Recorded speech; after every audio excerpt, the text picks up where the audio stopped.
In this video, we're going to continue our discussion on requirements modeling and analysis and start taking a closer look at behavioral modeling. So what's behavioral modeling? Well, behavioral modeling details how software will respond to events. This information is critical for creating an effective design of our software.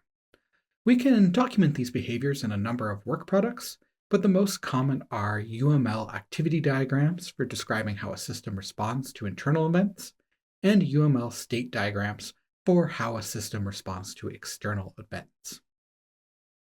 So there's a few general steps or actions that go into creating a behavioral model for a system. The first is evaluating the use cases to understand and identify the sequence of interaction.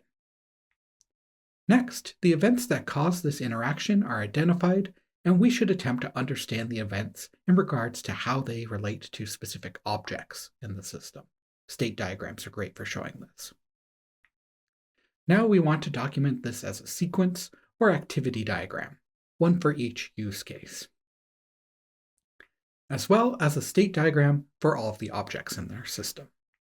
Lastly, we want to review the model we've created and ensure it's accurate, consistent, and complete. Remember, reviewing our work is always extremely important and should always be the last step of one of these processes.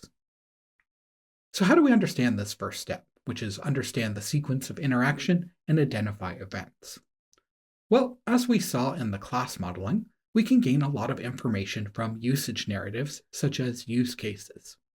Use cases represent a sequence of interaction between a primary actor and the system. Each use case is a different possible sequence of interaction in our software. Events occur whenever the system and an actor exchange information in these interactions. It's important to point out that an event is not the information that's being exchanged, it's the fact that the information has been exchanged. So events are information being exchanged, they're not the information itself that is being exchanged. So a lot of the work we're doing here is just trying to identify when events occur, rather than the precise information that's being exchanged. To determine the events in our system, we need to examine the use cases and parse them for any cases where information has been exchanged, either between different parts of the system or between an actor and the system. Here's a part of one of the use cases for that safe home example we've been following in our textbook and lectures. Try reading this carefully and identify any events. Remember, event is when information is exchanged. Pause the video if you need more time.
And we're back.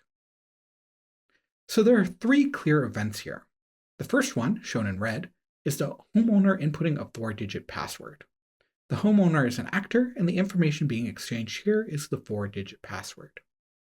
The second, shown in purple, is the password is compared with a valid password stored in the system. This is another potential event. And lastly, we have one here in yellow, and this would be control panel giving an output to the homeowner in the form of beeps or maybe an indicator light of some kind. This would be an example of an output event. So let's try another example. It's using a little bit different format of the use case. In this case, we have a use case created in the template we've seen previously in past lectures. This use case describes accessing the camera surveillance system via the internet, and the homeowner plays the role of the primary actor. The goal here is for the homeowner to view the output of the cameras placed throughout their house from some remote location over the internet. The scenario outlines the following steps. 1. The homeowner loads the Safe Home product website. 2. The homeowner enters his or her user ID. 3. The homeowner enters their password, at least 8 characters in length. 4. The system displays all major function buttons. 5. The homeowner selects the surveillance button from the major functions button. 6. The homeowner selects pick a camera. 7. The system displays the floor plan of the house. 8. The homeowner selects a camera icon from the floor plan. 9. The homeowner selects the view button. 10. The system displays a viewing window that is identified by the camera ID. 11. The system displays video output within the viewing window at 1 frame per second. So there's also some alternatives and exceptions and some optional information in extra fields. However, for what we're looking at right now, these are less relevant to our goal of identifying events. So let's take a closer look at this scenario and try to identify any events in this use case. Remember, events occur when information is exchanged. Which of these steps are events?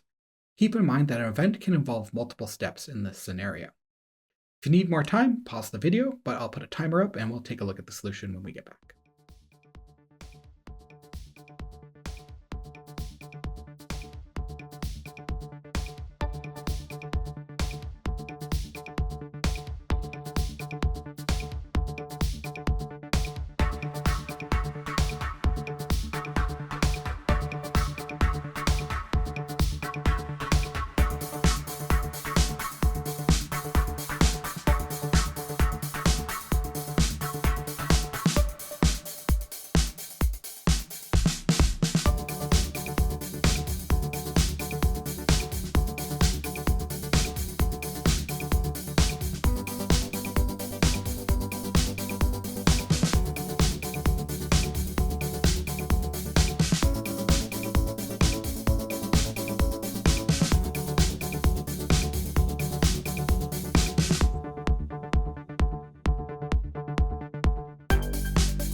And we're back.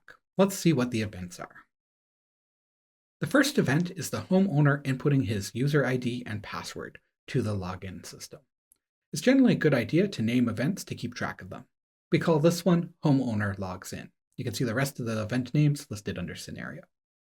The next event is the homeowner selecting a function, where the homeowner selects the surveillance function they would like to activate.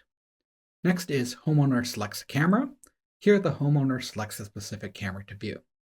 Lastly is system displays the camera's video. In this event, the homeowner is given information output from the system in the form of a live video of their security camera. So in total, we have 4 events here. Once we have an understanding of the events in our system, the next step is to identify the different states that exist in our system. A state is an observable circumstance that describes the behavior of the system at a given time. There are 2 different ways to look at states. The first is the state of each class as the system performs its function. This could be a passive state, such as the current status of the object's attributes, or an active state that details the status of an object as it undergoes a continuing transformation. The second is the state of the system as observed from the outside as a user of the system would. This would be without any special knowledge of the internal workings of the system. So we have sort of like an internal view and an external view. So to summarize what we just went over, an event is an exchange of information, and a state is a set of observable characteristics about part of the system, such as an object. An event must occur for an object to make a state transition. Actions, also sometimes called triggers, are something that happens in the system as a consequence of a state transition. We'll get more into them when we talk about state diagrams. Speaking of which, while there are many ways to document these sort of behaviors, the main 2 we'll be focusing on in this video are UML state and UML sequence diagrams. A state diagram indicates how a class changes state based on external events, while a sequence diagram shows the behavior of the software as a function of time. We'll talk more about the differences in a bit. Let's start with state diagrams. State diagrams represent the active states for a class and the events that cause a transition between these states. Here we have an example of a state diagram that documents the state and transitions involved in inputting a password from the home user in the safe home examples. So one of the first things we might see here is this little circle that represents the initial pseudo state. So that means it's not a real state. This is just points to the first state, so we know where to start. We can also have a final state, which uses the same symbol as an activity final flow in an activity diagram, if you recall those from earlier in the course. So that is a filled-in circle with another circle around it. We don't have a final state here, as everything is fairly cyclical. However, we'll see a second example with one shortly. So states are represented by boxes. Each state is given a name as well as additional information, such as conditions that trigger an action. Transitions are represented by arrows that are labeled with the name of events that trigger the transition. Here we can see that the key hit event causes us to enter the reading state. Once a password is entered, we transition to the comparing state and so on. States can have multiple possible transitions, entering and leaving them. So remember, in activity diagrams, we should only ever have one path leading out of an action.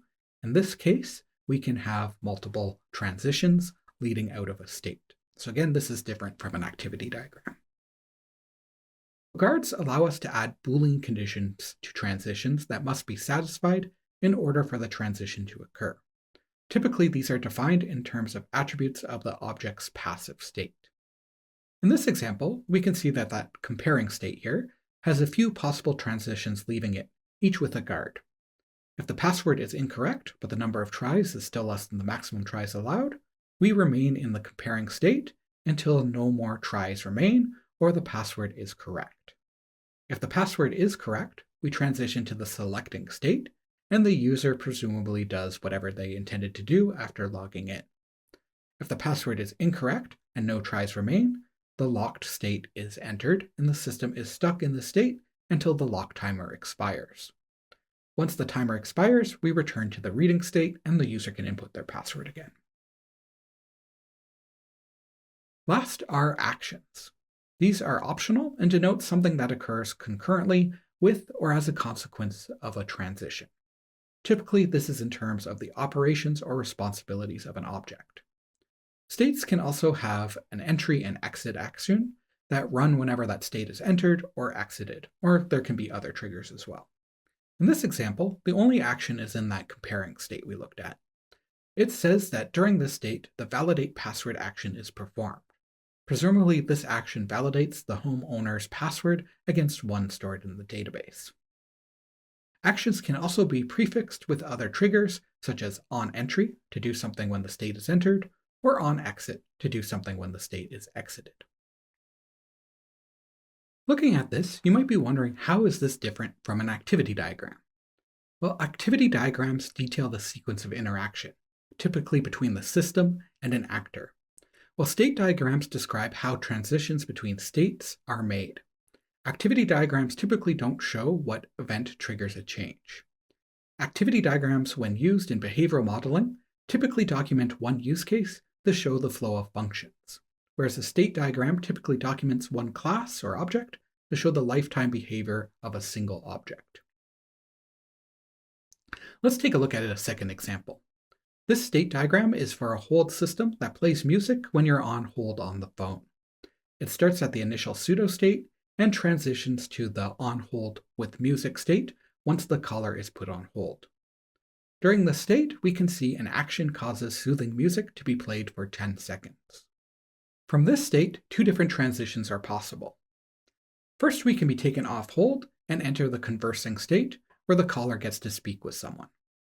Once the call is hung up, we transition to the dial tone state, and then eventually to the final pseudo-state. The other possibility is that the hash key is pressed, which causes a transition to the cancelled state. Now, there is one interesting thing here. The transition between the cancelled and dial tone has no label. No event or trigger is given that causes this transition. When this is omitted, it means we can immediately transition to the next state. So as soon as the call is cancelled, the dial tone state is entered, and then we reach the final pseudo-state. One final note before we move on to sequence diagrams. State diagrams are best used when we wish to describe the behavior of an object across one or more use cases. This makes them bad at describing behaviors that involve several different objects collaborating. They're mostly aimed at showing the life cycle of one individual object.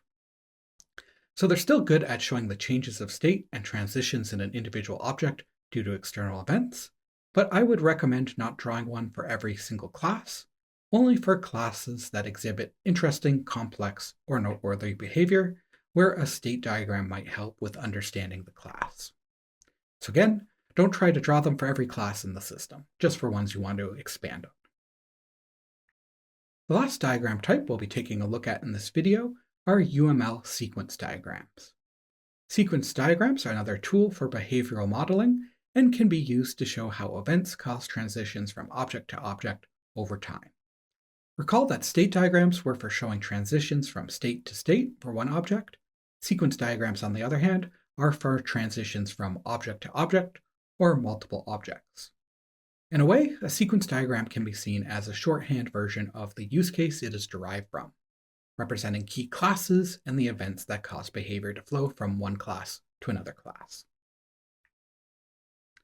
Here's another example based on that safe home scenario. In this case, we're documenting how events cause transitions between objects in the safe home system based on the initial event triggered by the homeowner. Again, these events are related to the homeowner inputting their PIN and selecting some function from the system. At the top of the diagram, we have a list of objects and actors. Actors can be represented by stick figures and objects with rectangular boxes. These are always labeled with a name. If they represent a whole class at an abstract level, this is just the class name. For example, here we have control panel, system, and sensors. Instead, if it's a specific object, it can be labeled with that object's name and a specific type. For example, we have door sensor here, and it is of type sensor, meaning it's an object of the sensor class. So we can show whole objects or whole classes depending on the level of abstraction we're talking. So next up is the lifeline. These dotted lines leading from the objects to the bottom of the diagram are what we call lifelines. They represent time in the diagram and the lifetime of that object. The further down the lifeline you go from the top of the diagram, the more time has passed. Next are activation bars, also called activation boxes. These represent the time spent processing the activity. The taller the box, the more time it took to process, or the more time it spent in the state. So you may also see sequence diagrams with these rounded boxes like we have here. In this case, they represent the states of the object. This is non-normative, meaning that's not part of the UML standard, but it's still useful to make these diagrams more powerful and convey more information in a clear way. This is something our textbook does, but just keep in mind that it's not standard, so it might not be something you see in all sequence diagrams. So messages are shown as arrows that are labeled with a description of the message sent between the objects. This can also be a method call, conditions for the message to be sent, or the name of an event that causes a transition. So the type of arrowhead used is important. It denotes if the message is being sent synchronously or asynchronously. A message being synchronous means that the control will be passed to the object being transitioned to, and a return is eventually expected. This is shown with a solid arrowhead. An asynchronous message, on the other hand, means that the control will continue in both objects, and a return message is not necessarily implied or guaranteed. There are no examples of this in the diagram shown on the screen right now, but this is typically shown with an open arrowhead, like we show up in the left corner here. The type of line used here also matters. Dotted lines are typically used for showing information being returned as the result of a method call. These return messages can optionally be omitted if they're not important to explaining the sequence of events. Typically, if a message is synchronous, a return is implied, and you don't have to show this in the sequence diagram. However, it is allowed to still show it if you think it makes the diagram clearer. Once again, when we're talking about these type of diagrams, we also want to think about the reader. Do they have a technical background? Does this make the diagram clearer or more confusing? Usually we want to side with making the diagram clearer rather than throwing in every notation that we can. The last type of messages are found messages. These are indicated as circles, either filled in or labeled, and represent a message that comes from somewhere else. This could either be inside or outside the system. That's not shown in our current diagram. In these cases, the source of the message, or the caller, is unknown, irrelevant, or part of another sequence diagram. For example, the A here might represent another sequence diagram in our documentation. This can be a great tool when you don't want to have a too complicated sequence diagram and you want to split it up into more parts to make it more readable for the reader. Lastly is interaction frames, and these are a new notation for UML2. So you might not see these in older diagrams, which might take different approaches. Interaction frames allow us to define control structures such as decisions or loops in our sequence diagram. A box is drawn around the part of the diagram that's going to be impacted by the decision or by the loop. We then add a Boolean statement in the square brackets called a guard. And this specifies the Boolean conditions that must be true to execute or remain in this part of the diagram. For example, this diagram shows us activating the sensors after a password is correctly input. If we wanted to be more detailed and show that this happens for every sensor, we could use an interaction frame to define a loop here, and that this shows that this happens for every sensor in the system. In most cases, this would probably be overkill, as we could infer this from the original diagram. Remember, we only want to use notation like this if it makes the diagram more clear. So overall, we can say this diagram shows the transition between objects as the user inputs their password and activates the alarm system. Once the system is ready, the homeowner enters a password. This password is read by the control panel, and it is compared to what was already programmed into the system by communicating with the system object. If the homeowner enters the password wrong too many times, they're locked out before being allowed to enter the password again. The found message here would be the current time.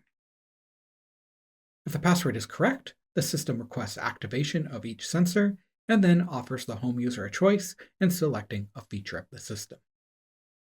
Let's take a look at another example that's a bit more abstract, but shows how we can denote things being created, destroyed, or even objects calling their own methods. Here we have some class named thing1. We don't really care what it is for the purposes of this example. The first thing thing1 does is create a new object, thing2. We denote this with the keyword create and having the object start lower in the lifeline.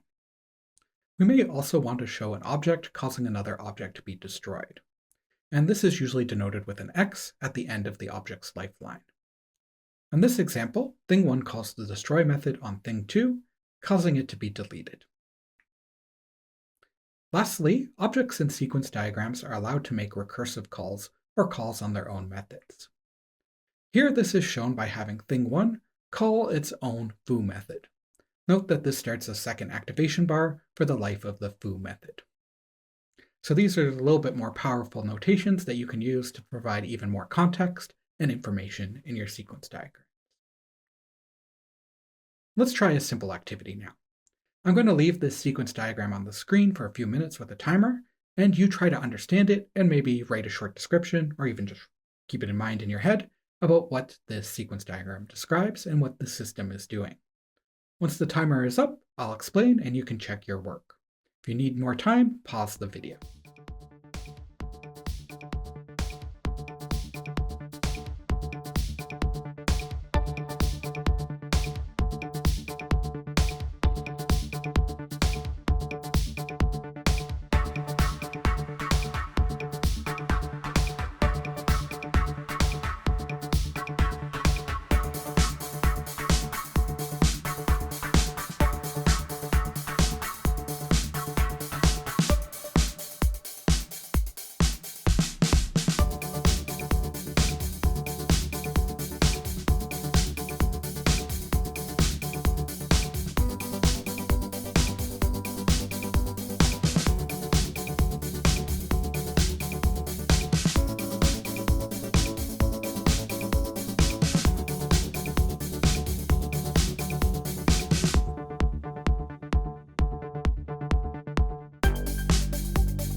And we're back.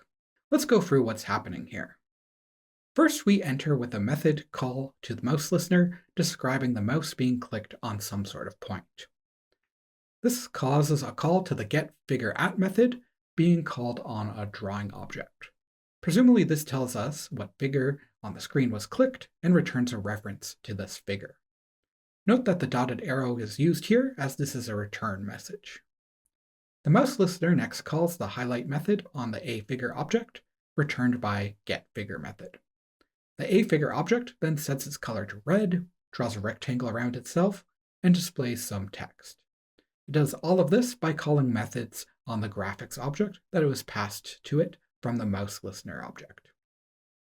So a more simple high-level description would be that this sequence diagram shows the process of clicking on something on the screen and highlighting it. Highlighting it would be drawing a box around it, changing the color, and adding some text. Now, this diagram has a fairly high amount of detail and describes the system at a low level. In the requirements modeling stages that we're currently at, we like to keep things much more abstract and high level. This kind of detail can be useful when you're trying to understand a tricky part of your system. However, I wouldn't recommend making diagrams like this for all parts of your system, as this would have far too high of a cost in terms of time and resources. Instead, you'd only do a low-level diagram like this when you're really trying to understand some complex interaction between objects. So one last note before we finish up on sequence diagrams: when do we actually use them? So recall that sequence diagrams are for describing the behavior of several objects within a single use case. This is unlike state diagrams, which we also took a look at in this video. State diagrams are for only showing one object and for showing that object's whole lifetime. Sequence diagrams are good at showing collaborations and communications and calls between objects, but they don't show a precise definition of this behavior. So in general, we would use state diagrams for behavior of a single object, activity diagrams for complex concurrency or the flow of functions and interactions with an actor in a use case, and we might use CRC cards for quick exploration of alternative interactions of collaborations between classes. So it's important to have a good idea of all these different diagrams and documentation types we've discussed in our requirements analysis videos, so we know when to use them and when they're appropriate. That's all I have for you in this video.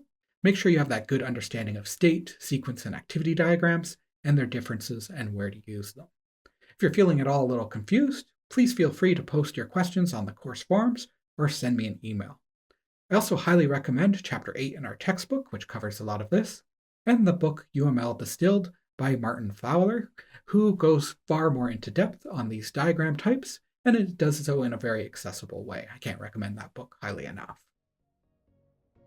Thank you for watching, and have a great day.